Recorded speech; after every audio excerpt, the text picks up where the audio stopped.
And here to react, we are joined by Brian Harrison. He's a former Trump administration official and former chief of staff at the Department of Health and Human Services. Great to see you, Brian. Thanks for joining us today. If you don't mind, Good morning. Great to be with you. Good morning to you. Let's just start off the bat with your reaction to the press secretary's response there when it comes to the White House and the CDC and how much communication is going on between the two when it comes to policy decisions. Yeah, I'm obviously not in government anymore, so hard to say exactly, but it's all part of the Biden administration. I mean, the CDC is part of the executive branch that Biden oversees. And I would have to say, so incredibly disappointed. It took them too long to get this guidance out, and then also just missed a golden opportunity. I never thought I'd be saying I would agree with Leana Wen, the former head of Planned Parenthood, when she says that the Biden administration really missed a chance to get millions of Americans vaccinated, which is exactly what they did here. They manipulated the science to their political ends. They're not giving America hope.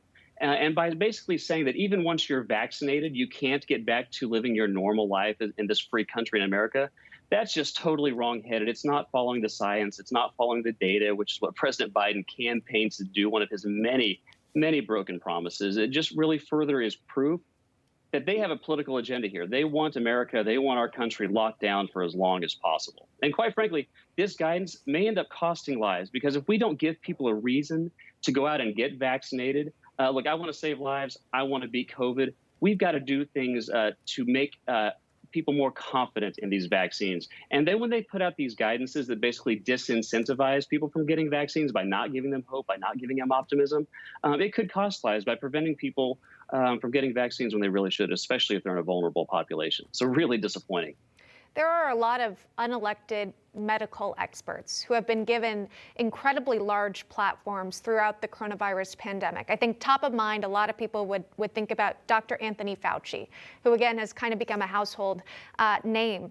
But it makes you wonder, Brian, how much authority should these medical experts really have when everything that comes out of their mouths instantly becomes policy? And I exaggerate slightly, but for a lot of these cases, governors truly look to these experts and then they make their decisions for their states based on what they're told. Is that the right move when it comes to governing for all in the state? Well, look, so Dr. Fauci is a former colleague of mine and somebody I worked very closely with. But one thing that I think is really important, not just for President Biden and the team, but also governors across America, at the end of the day, these decisions really do fall into your lap to make the determination for what's right in your state. And quite frankly, I'm very proud as a Texan to see Governor Abbott doing something that President Biden and his CDC is not doing, which is following the science and following the data and saying, you know what? We do not need to live under the tyranny of perpetual and never-ending lockdowns. The mask mandates, the coercive shutdowns here in the state of Texas are going to be ending tomorrow. And I could not be more proud to live in a state like Texas that prioritizes freedom while taking appropriate precautions when the science and data warrant it. Before we get to what's happening in Texas and your plan to potentially seek a government role there, let's talk about what happened last week at a White House press briefing where Jen Psaki got some heat for this response to a question about whether President Trump and his team deserved any credit for Operation Warp Speed. Here's her response. I don't think anyone deserves credit when 500,000 people in the country have died of this pandemic. But there were shortages in all those areas, which were preventing us from moving forward on getting the pandemic under control. Brian, your thoughts to that answer she gave? Yeah, it just seems there is not, unfortunately, one single aspect of the COVID response, the historic COVID response led under President Trump and the Trump administration, that they will not lie or distort about. I mean, the list is so long, just a couple. Within the first day or two of taking office, they started talking about, there was no plan that was left for them. That was shocking for me to watch them say on television as the Trump official who led the first briefing between the outgoing Trump administration and the incoming Biden administration. And I'll tell you the topic. The topic was Operation Warp Speed. Further, the topic was on vaccine distribution planning. And then we gave them over 300 additional transition briefings. So they not only knew there was a plan, they knew the plan in great detail. It's a plan, by the way, they have not deviated from in any meaningful sense. I've never seen a president of the United States or a vice president simultaneously following a plan while denying it doesn't exist. Then they said they had to start from scratch. We had already vaccinated 15 million Americans before Joe Biden took the oath of office. 2 of them went into his arm. Then they moved the goalposts and said, well, we just didn't buy enough vaccines. That's ridiculous. General Perna, the top Army logistician, the idea that he would just not have thought to purchase enough vaccines is so ludicrous. And we purchased over 1 billion of them.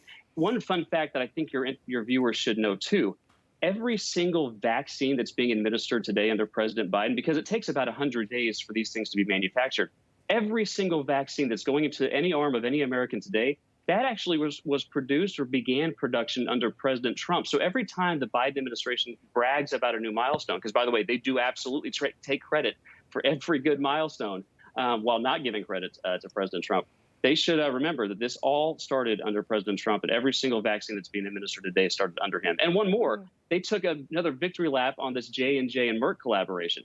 When I was still the chief of staff at HHS, that was our team. That was Secretary Azar. That was Assistant Secretary Cadlick that conducted those negotiations. We basically hand that to them with a bow on it. So I'm glad we're hitting new milestones. I want to defeat COVID. I want Americans vaccinated. But this isn't just about being credited. This is calling out Biden and the White House, saying they need to stop lying to the American people. They need to give them the truth. Well, I'm glad you're able to join us on National Report and sort of clear this up. I'm wondering, besides Dr. Fauci, are there any previous Trump administration officials who have stuck around with the Biden administration to continue working on Operation Warp Speed? And do you think that could set back their efforts when it comes to sort of catching people up to speed if they were replaced?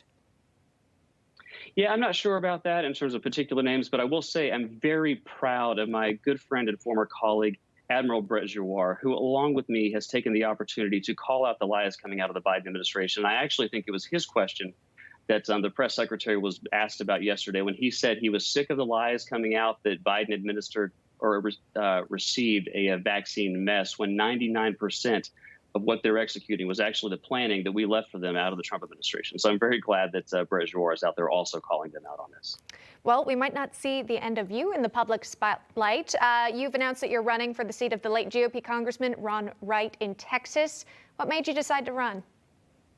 Well, I think as Republicans, it's critically important that we do not let the Texas 6th Congressional District, where I grew up in, where I lived, where I've run a small business, we do not let this fall into Democrat hands. And I think the way to do that is to put up the strongest possible candidate, somebody with deep roots here, small business experience here, and somebody who has a proven and strong track record of delivering on the American First agenda, something I was honored to be able to do under President Trump. And then I'm also just humbled and honored by the support, encouragement from friends, neighbors, colleagues here in Texas, here in the 6th District, but also across the country. We've had over 600 people donate to my campaign, and we just announced this morning that we had actually raised in excess of $400,000. So I'm very humbled by that, honored and excited, and looking forward to a good campaign and to hopefully representing my friends and neighbors here in Texas and Washington to continue calling out the lies of the Biden administration, taking the fight to them in a way that, quite frankly, I'm uniquely positioned to know how to not only fight but win for my friends and colleagues here in Texas. So you mentioned small businesses in Texas as a top concern, representing those business owners. But also, as we know, there's an immigration situation at the border, at our Texas border. The White House is describing it as a challenge as opposed to a crisis. How do you see the situation in Texas when it comes to immigration right now? Yeah, it's definitely not just a challenge. It's a crisis. And I will tell you, this is just the tip of the iceberg. We had a great, migrant surge in 2018 and 2019. And under President Trump's leadership, we took swift, strong, and decisive action to secure the border and protect Americans. We did two really big things. One is the Remain in Mexico policy, which basically restructured how we handle asylum claims. We're America. If you want to seek asylum, that's great. But you've got to do it while you remain in your home country, in Mexico or the Central Triangle countries. And what Biden's doing right now is he's tearing up that agreement. He's just saying, come on in, and maybe we'll get around to questioning, or adjudicating your asylum claim later. And the other thing, something that I was personally involved on, and I would argue probably the biggest achievement we made to actually securing the border, was we used our public health authorities at HHS to say, you know what? We are right now in the middle of a full-blown public health crisis, a pandemic, a declared state of emergency. There is no worse time to be allowing thousands upon thousands of illegal immigrants and COVID-19 to flood our borders. So I'm very proud that working with President Trump, we shut down our borders. And quite frankly, we left President Biden probably the most secure border in the history of the United States. And I will say this, it is one campaign promise I guess Joe Biden was going to deliver on. He promised open borders, and he delivered open borders, and he is absolutely harming Americans, threatening our economy. And when we're on the cusp of defeating COVID-19, this is the worst possible time to let COVID-19 positive cases just flood our borders. All right, Brian Harrison joining us live on the program. A crowded field for that congressional seat, but he is in the race. We appreciate you taking the time and joining us this morning. Thanks so much. Thank you so much. And if people want more information, it's votebrianharrison.com. Really appreciate you having me. You got it. Take care.